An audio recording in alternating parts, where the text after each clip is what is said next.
Ar kan komme som følge af forskellige hudsygdomme, blandt andet akne, og det kan komme som led i traumer eller operationer.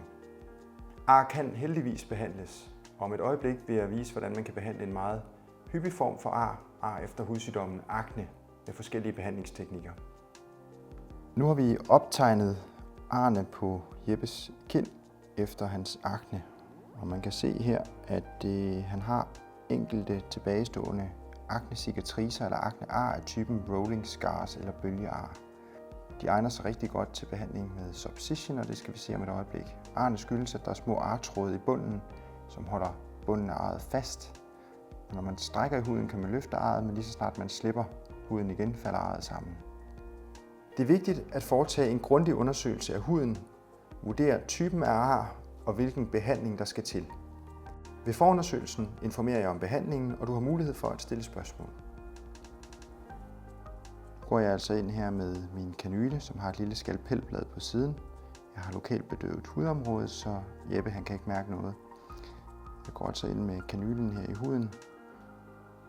Tangentielt kan man sige med hudoverfladen, og kan nu mærke, hvordan det knaser, og hvordan de små artråde de skæres over, således at arret det kan komme op i hudniveau. Vi kan få et rigtig fint resultat. Jeppe, nu kan du se det umiddelbare resultat efter Subcision. Du kan se, at du er en lille smule hævet, og du er lidt blåligt misfarvet under huden her. Det er fordi, der er nogle små blodkar, som sidder lige under hudniveau, som selvfølgelig brister, når man går ind kirurgisk og underminerer huden. Men i udgangspunktet, så kan man sige, der er jo ikke den store skade at se. Vi har lavet nogle små indstiksteder med kanylen, men de falder fint sammen igen og efterlader ikke nogen nye ar. Jeppe, nu har vi altså gennemført behandlingen til dine rolling scars eller bølgear med Subcision. Og nu har vi aftalt, at vi skal kaste os over dine andre typer af ar, altså blandt andet de her, der hedder box scars. Box scars kan du se her på kinderne, som de her små, dybe, lidt grove porer, som du har nogle enkelte af på kinderne, og du har et par enkelte på næsen. Men en behandling af den type af ar, som er rigtig effektiv, det er det, der hedder TCA Cross, hvor jeg går ind med en lille trappind og applicerer en lille smule meget stærk trikloredikesyre ned i bunden af arret. Jeppe, nu har vi gennemført behandling med Subcision og TCA Cross til de forskellige typer af ar. For lige at slutte behandlingen af, så har vi aftalt, at vi laver en fraktioneret CO2-laserbehandling, som er rigtig fint til at remodellere huden og tage de her små overfladiske ujævnheder, som der stadigvæk vil være tilbage.